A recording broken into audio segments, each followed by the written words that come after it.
ಈ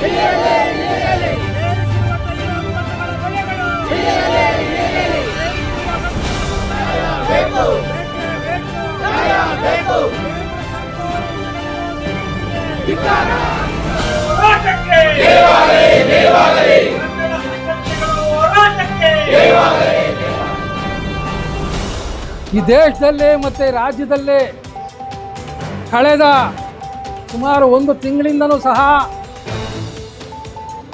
ಏನು ಜನಸಾಮಾನ್ಯರು ದಿನನಿತ್ಯ ಬಳಸ್ತಾರೆ ಅಂಥ ಪೆಟ್ರೋಲು ಮತ್ತು ಡೀಸೆಲ್ಲು ಇದು ತುಂಬ ಏರಿಕೆಯಾಗಿ ಜನಸಾಮಾನ್ಯರಿಗೆ ಎಟಕದ ರೀತಿಯಲ್ಲಿ ಗಗನಕ್ಕೆ ಹೋಗಿರೋದು ಮತ್ತು ಇದರಿಂದ ಜನಸಾಮಾನ್ಯರು ದಿನಬಳಕೆ ವಸ್ತುಗಳು ನಾವೇನೇನು ದಿನಬಳಕೆ ವಸ್ತುಗಳಿದ್ವೋ ಅವೆಲ್ಲವೂ ಸಹ ಇವತ್ತು ಗಗನಕ್ಕೆ ಹೋಗಿ ಇಡೀ ದೇಶದಲ್ಲಿ ಬಡವರು, ಕಾರ್ಮಿಕರು, ರೈತರು, ಒಟ್ಟಾರೆ ಎಲ್ಲ ನಾಗರಿಕರು ಸಹ ಇವತ್ತು ಜೀವನ ಮಾಡದೇ ಇರತಕ್ಕಂಥ ಪರಿಸ್ಥಿತಿಯನ್ನು ಇವತ್ತು ನಿರ್ಮಾಣ ಆಗಿದೆ.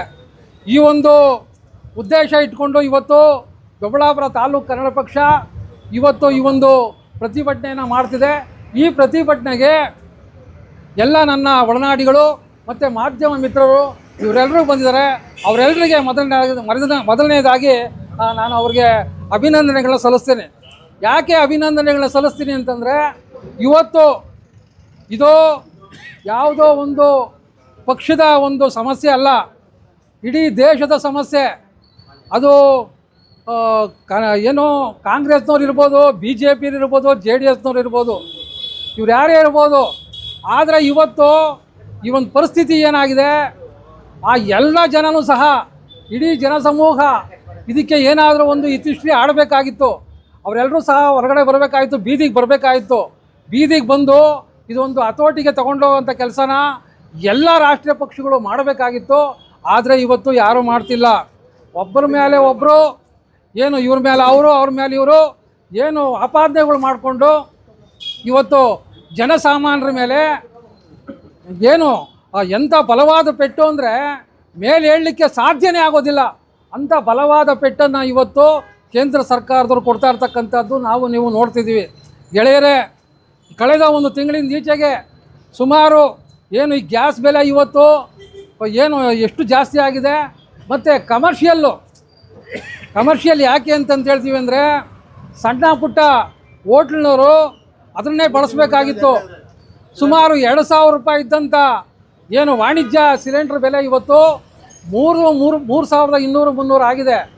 ನಿಮಗೆ ಆಶ್ಚರ್ಯ ಆಗ್ಬೋದು, ಒಂದೇ ಸರಿ 1,000 ರೂಪಾಯಿನ ಹತ್ತತ್ರ 970 ರೂಪಾಯಿನ ಒಂದೇ ಸರಿ ಹೆಚ್ಚು ಮಾಡಿದ್ರು.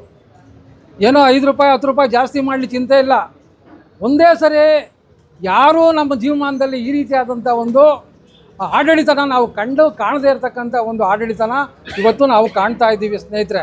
ಇವತ್ತು ಏನು ಆ ಒಂದು ಗ್ಯಾಸ್ ಸಿಲಿಂಡರ್ ಬೆಲೆ ಜಾಸ್ತಿ ಮಾಡಿರೋ ದೆಸೆಯಿಂದ ಬೇಕಾದಷ್ಟು ಸಣ್ಣ ಪುಟ್ಟ ಹೋಟೆಲ್ಗಳು ಮುಚ್ಚೋಗಿದ್ದಾವೆ. ಇನ್ನು ಕೆಲವು ಏನು ಹೋಟ್ಲುಗಳಿದ್ದಾವೆ ಅವೆಲ್ಲವೂ ಸಹ ಇವತ್ತೇನು 30-40 ರೂಪಾಯಿಗೆ ಇಡ್ಲಿ ಚಿತ್ರಾನ್ನ ಸಿಗೋದು ಇವತ್ತು 50-60 ರೂಪಾಯಿ ಆಗಿದೆ. ಒಬ್ಬ ಜನಸಾಮಾನ್ಯರು ಹೋಗಿ ತಿನ್ನಲಿಕ್ಕೆ ಸಾಧ್ಯ ಆಗ್ತೈತಾ? ಬಡವರು, ಕಾರ್ಮಿಕರು, ರೈತರು ಹೋಗಿ ದಿನಗೂಲಿ ಮಾಡೋವಂಥವ್ರು ಅದನ್ನೇನ ಮುಟ್ಟೋಕ್ಕಾಗುತ್ತಾ? ಇದಕ್ಕೆಲ್ಲ ಮುಖ್ಯ ಕಾರಣ ನಮ್ಮ ಸರ್ಕಾರ ಅವ್ರನ್ನ ಕೇಳಿದ್ರೆ ಅಲ್ಲಿ ಯುದ್ಧ ನಡೀತಾ ಇದ್ದಾರೆ. ಆ ಯುದ್ಧ ನಡೀತಾ ಇರೋದ್ರಿಂದ ಇವತ್ತು ಇಂಥ ಪರಿಸ್ಥಿತಿ ಆಗಿದೆ. ಅದಕ್ಕೆ ನಮ್ಮ ಪ್ರಧಾನಮಂತ್ರಿಗಳು ಹೇಳ್ತಾರೆ ಅಲ್ಲಿ ಯುದ್ಧ ನಡೀತಾ ಇದೆ, ಅದಕ್ಕೋಸ್ಕರ ಎಲ್ಲರೂ ಸಹ ನಾವು ಈ ಸಂದರ್ಭದಲ್ಲಿ ಮಿತವಾಗಿ ಬಳಸಬೇಕು. ಮತ್ತು ಚಿನ್ನನ ಖರೀದಿ ಮಾಡಬಾರ್ದು, ಮತ್ತು ಟ್ರಾವೆಲ್ಗಳು ಬೇರೆ ಬೇರೆ ಕಡೆ ಹೋಗಬಾರ್ದು, ಮತ್ತು ಬೇರೆ ಇನ್ನೂ ಏನೋ ಅವ್ರು ಹೇಳ್ತಿದ್ದಾರೆ. ಇವತ್ತು ಆರ್ಥಿಕ ಪರಿಸ್ಥಿತಿ ಇವತ್ತು ತುಂಬ ಶಿಥಿಲ ಆಗಿದೆ, ತುಂಬ ಪಾತಾಳಕ್ಕೆ ಹೋಗಿದೆ. ಹಂಗಾಗಿ ಇವತ್ತು ಜನಸಾಮಾನ್ಯರು ಇವತ್ತು ನಾವೆಲ್ಲನೂ ಸಹ ಆ ಒಂದು ಯುದ್ಧದ ಹೊಡೆತದಿಂದಾಗಿ ನಾವು ಇದನ್ನೆಲ್ಲ ಸಹಿಸ್ಕೋಬೇಕು ಅಂತೇಳಿ ನಮ್ಮ ಪ್ರಧಾನಮಂತ್ರಿಗಳು ಹೇಳ್ತಾರೆ. ನಾನು ಪ್ರಧಾನಮಂತ್ರಿಗಳು ಕೇಳೋದು ಇಷ್ಟೇ, ಏನು ನಮ್ಮ ಪ್ರಧಾನಮಂತ್ರಿಗಳನ್ನ ವಿಶ್ವಗುರು ಅಂತ ಏನು ಕರೀತಾರೆ ಅಂದರೆ ಏನು ಅಂಧಭಕ್ತರು.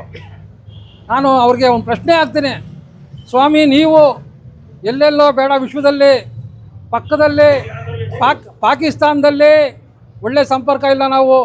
ಈ ಕಡೆ ಶ್ರೀಲಂಕಾದವರು ನಮ್ಮ ಹತ್ರ ಅವ್ರು ಚೆನ್ನಾಗಿಲ್ಲ. ಮತ್ತು ಇನ್ನೊಂದು ಕಡೆ ಚೈನಾ ದೇಶದವರು ನಮ್ಮ ಪಕ್ಕದಲ್ಲಿರೋರು ಅವರು ಚೆನ್ನಾಗಿಲ್ಲ. ಇನ್ನೊಂದು ಕಡೆ ಮಯನ್ಮಾರು, ಇನ್ನೊಂದು ಕಡೆ ಇರಾನು, ಇವ್ರು ಯಾರು ಸುತ್ತಮುತ್ತ ಇರ್ತಕ್ಕಂಥವ್ರು ನಾವು ಯಾರಿದ್ದೀವಿ ನೆರೆಹೊರೆಯಲ್ಲಿ ಅವ್ರು ಯಾರನ್ನೂ ನೀವು ವಿಶ್ವಾಸಕ್ಕೆ ಇಟ್ಕೊಂಡಿಲ್ಲ. ಅವ್ರನ್ನೆಲ್ಲರೂ ಸಹ ನೀವು ಇವತ್ತೂ ಸಹ ವಿರೋಧಿಗಳ ಥರ ಕಾಣ್ತಾ ಇದ್ದೀರಿ.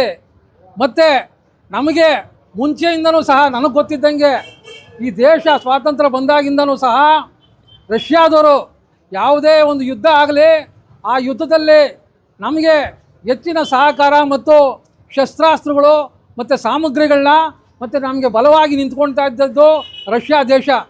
ಆ ರಷ್ಯಾ ದೇಶದವರು ನಮಗೆಲ್ಲ ಸಪೋರ್ಟ್ ಮಾಡ್ತಿದ್ರು. ಆದರೆ ನಮ್ಮ ಪಕ್ಕದ ದೇಶಗಳಾದಂಥ ಚೈನಾ ಮತ್ತು ಪಾಕಿಸ್ತಾನ ಇಂಥವಕ್ಕೆಲ್ಲ ಅಮೇರಿಕ ಸಪೋರ್ಟ್ ಮಾಡ್ತಾಯಿದ್ರು. ಇವತ್ತು ನೀವು ಅಧಿಕಾರಕ್ಕೆ ಬಂದಮೇಲೆ, ಪ್ರಧಾನಮಂತ್ರಿಗಳು ಅಧಿಕಾರಕ್ಕೆ ಬಂದಮೇಲೆ ನಮ್ಗೆ ಯಾವತ್ತಿಂದ ಯಾರು ನಮ್ಗೆ ಸಹಾಯ ಮಾಡ್ತಿದ್ರು ಅಂಥವ್ರನ್ನ ಬಿಟ್ಟರೆ ಯಾರು ನಮ್ಮ ಮೇಲೆ ಕತ್ತಿ ಮಸೀತಾಯಿದ್ರು, ಯಾರು ನಮ್ಮ ವಿರೋಧಿಗಳಾಗಿದ್ದರು ಮತ್ತು ನಮ್ಮ ಪಕ್ಕದ ರಾಷ್ಟ್ರಗಳನ್ನ ಯಾರು ಎತ್ಕೊಡ್ತಾಯಿದ್ರು ಅಂಥ ಅಮೇರಿಕಾದವ್ರನ್ನ ನೀವು ವಿಶ್ವಾಸ ಮಾಡಿದ್ರಿ. ನಾನೊಂದು ಮಾತು ಕೇಳ್ತೀನಿ ಸ್ನೇಹಿತರೆ, ಇವತ್ತೇನು ಇರಾನ್ ಮೇಲೆ ಯುದ್ಧ ನಡೀತಾ ಇದೆ, ಸುಮಾರು ಅಮೇರಿಕಾಗೂ ಇರಾನ್ಗೂ ಸುಮಾರು 30,000 ಕಿಲೋಮೀಟ್ರ್ ಇದೆ. 30,000 ಕಿಲೋಮೀಟ್ರ್ ಅಲ್ಲಿಂದ ಬಂದು ಇವನು ಅಂದರೆ ನಮ್ಮ ಪಕ್ಕದಲ್ಲೇ ಇರತಕ್ಕಂಥ ಇರಾನ್ ಅದು, ಅಲ್ಲೆಲ್ಲಿಂದನೂ 30,000 ಕಿಲೋಮೀಟ್ರಿಂದ ಬಂದು ಇಲ್ಲಿ ಇವನು ಯುದ್ಧ ಮಾಡಿದ್ರೆ ನಮಗೆ ತೊಂದರೆ ಆಗುತ್ತಾ, ಅವನು ತೊಂದರೆ ಆಗುತ್ತಾ? ಇದು ಸಾಮಾನ್ಯ ಮತ್ತು ಸಣ್ಣ ಮಗುಗೂ ಇದು ಅರ್ಥ ಆಗ್ತೈತೆ. ಅದು ತಮಗೆ ಯಾಕೆ ಅರ್ಥ ಆಗ್ತಾ ಇಲ್ಲ ಅಂತಕ್ಕಂಥದ್ದು ನನಗೆ ಪ್ರಶ್ನೆ ಆಗಿದೆ. ಹಂಗಾಗಿ ಸ್ನೇಹಿತರೆ, ಇವತ್ತು ಈ ದೇಶನ ಮುನ್ನಡೆಸುವಂಥ ಮತ್ತು ಈ ದೇಶದ ಆರ್ಥಿಕ ಸ್ಥಿತಿಯನ್ನು ಬಲಪಡಿಸುವಂಥ ಮತ್ತು ಬಡವರಿಗೆ, ಕಾರ್ಮಿಕರಿಗೆ, ರೈತರಿಗೆ ಮತ್ತು ಜನಸಾಮಾನ್ಯರಿಗೆ ಒಳ್ಳೇದು ಮಾಡ್ತಕ್ಕಂಥ ಮನೋಭಿಲಾಷೆ ನಮ್ಮ ಪ್ರಧಾನಮಂತ್ರಿಗಳಿಗೆ ಇವತ್ತು ಇಲ್ದಂಗಾಗಿದೆ. ಅವರೆಲ್ಲ ಬರೀ ಕಾರ್ಪೊರೇಟ್ ಸಂಸ್ಥೆಗಳಿಗೆ ಸಹಾಯ ಮಾಡಲಿಕ್ಕೆ ಮತ್ತು ಬೇರೆ ಬೇರೆ ದೊಡ್ಡ ದೊಡ್ಡ ಉದ್ಯಮಗಳಿಗೆ ಸಹಾಯ ಮಾಡಲಿಕ್ಕೆ ಅವರು ಕಾನೂನುಗಳನ್ನ ರೂಪಿಸ್ತಾರೆ ವಿನಃ ಸಾಮಾನ್ಯ ಜನಗಳಿಗೂ ಒಳ್ಳೆಯದಾಗಲಿ ಅಂತಕ್ಕಂಥ ಮನೋಭಾವ ಇವತ್ತು ಸಹ ಅವರಲ್ಲಿ ಇಲ್ಲ. ಹಂಗಾಗಿ ನಾನು ಇವತ್ತು ಮಾನ್ಯ ಪ್ರಧಾನಮಂತ್ರಿಗಳಲ್ಲಿ ಕೈ ಮುಗಿದು ಕೇಳ್ಕೊಳ್ತಾ ಇದ್ದೀನಿ, ತಾವು ಈ ದೇಶನ ನಡೆಸಲಿಕ್ಕೆ ಅಸಮರ್ಥರಿದ್ದೀರಿ. ಯಾಕೆ ಅಂತಂದರೆ ಒಬ್ಬ ದೇಶದ ಪ್ರಧಾನಿಗೆ ಅವ್ರದ್ದೇ ಆದಂಥ ಗೌರವ ಘನತೆಗಳು ಇರ್ತೈತೆ, ಅದು ತಮಗಿಲ್ಲ ಅಂತ ಇವತ್ತು ನಮಗೆ ಮನವರಿಕೆ ಆಗ್ತಾಯಿದೆ. ಯಾಕೆ ಅಂತಂದರೆ ಒಬ್ಬ ದೇಶದ ಪ್ರಧಾನಿ ಯಾವುದೋ ಒಂದು ಸಣ್ಣ ರಾಜ್ಯದಲ್ಲಿ ಚುನಾವಣೆ ಆದರೆ ಇಡೀ ದೇಶದ ಈ ಸಮಸ್ಯೆಗಳನ್ನೆಲ್ಲ ಇಷ್ಟೆಲ್ಲ ಸಮಸ್ಯೆ ಇದೆ, ಇಷ್ಟೆಲ್ಲ ಸಮಸ್ಯೆಗಳನ್ನ ಬಿಟ್ಟು ಒಂದು ರಾಜ್ಯದ ಚುನಾವಣೆಗೆ ಒಂದು ಗಲ್ಲಿಗೂ ಹೋಗಿ ನೀವು ಪ್ರಚಾರ ಮಾಡ್ತೀರಿ ಅಂತಂದರೆ ನಾವು ಪ್ರಶ್ನೆ ಮಾಡ್ಕೋಬೇಕಾಗಿದೆ. ಪ್ರಧಾನಮಂತ್ರಿಗಳು, ನಮ್ಮ ಪ್ರಧಾನಮಂತ್ರಿಗಳು ಈ ದೇಶದ ಪ್ರಧಾನಮಂತ್ರಿಗಳ, ನಮ್ಮೆಲ್ಲರ ಪ್ರಧಾನಮಂತ್ರಿಗಳ ಅಥವಾ ಬರೀ ಭಾರತೀಯ ಜನತಾ ಪಕ್ಷದ ಪ್ರಧಾನಮಂತ್ರಿಗಳ ಅಂತಕ್ಕಂಥದ್ದನ್ನ ನಾವು ನಿಜವಾಗೂ ಯೋಚನೆ ಮಾಡ್ಕೋಬೇಕಾಗಿದೆ. ಹಂಗಾಗಿ ನನ್ನ ಸ್ನೇಹಿತರಿಗೆ, ಈಗಾಗಲೇ BJPಯ ಸ್ನೇಹಿತರಿಗೆ ನಾನು ಕೈ ಮುಗಿದು ಕೇಳ್ಕೊಳ್ತೀನಿ, ನೀವು ಆತ್ಮಾವಲೋಕನ ಮಾಡ್ಕೋಬೇಕು. ದೇಶದಲ್ಲಿ ಇಷ್ಟೆಲ್ಲ ಅರಾಜಕತೆ ಉಂಟಾದರೂ ಸಹ ತಾವೆಲ್ಲರೂ ಸಹ ಸುಮ್ಮನೆ ಇದ್ದೀರಿ ಮತ್ತು ಇದ್ರ ಬಗ್ಗೆ ಧ್ವನಿ ಎತ್ತಾ ಇಲ್ಲ ಮತ್ತು ಇದರಿಂದ ಸಾಕಷ್ಟು ಜನಕ್ಕೆ ತೊಂದರೆ ಆಗ್ತಾ ಇದೆ. ಆದರೂ ನೀವೆಲ್ಲೂ ಸಹ ಬರೀ ಪಕ್ಷಕ್ಕೋಸ್ಕರ ನೀವೆಲ್ಲೂ ಚಕಾರ ಇದ್ದಂಗೆ ಇವತ್ತು ಜನಸಾಮಾನ್ಯರು ಇವತ್ತು ಪೂರ್ತಿ ದೇಶನೇ ಬಡತನದಲ್ಲಿ ನಲುಗಿ ಸಿಕ್ಕಾಕೊಳ್ಳುವಂಥ ಪರಿಸ್ಥಿತಿ ಇವತ್ತು ನಿರ್ಮಾಣ ಆಗಿದೆ. ಹಂಗಾಗಿ ಭಾರತೀಯ ಜನತಾ ಪಕ್ಷದಲ್ಲಿರ್ಬೋದು ಅಥವಾ JDSನಲ್ಲಿರ್ಬೋದು, ಕಾಂಗ್ರೆಸ್ನಲ್ಲಿರ್ಬೋದು, ನೀವೆಲ್ಲರೂ ಆತ್ಮಾವಲೋಕನ ಮಾಡಿಕೊಂಡು ಇಂಥ ಸಮಸ್ಯೆಗಳು ಬಂದಾಗ ಬೀದಿಗಿಳಿದು ಚಳವಳಿ ಮಾಡಿ ಸಾಮಾನ್ಯ ಜನರಿಗೆ ನ್ಯಾಯ ಕೊಡಿಸೋಂಥ ಕೆಲಸನ ಮಾಡಬೇಕು. ಇವತ್ತು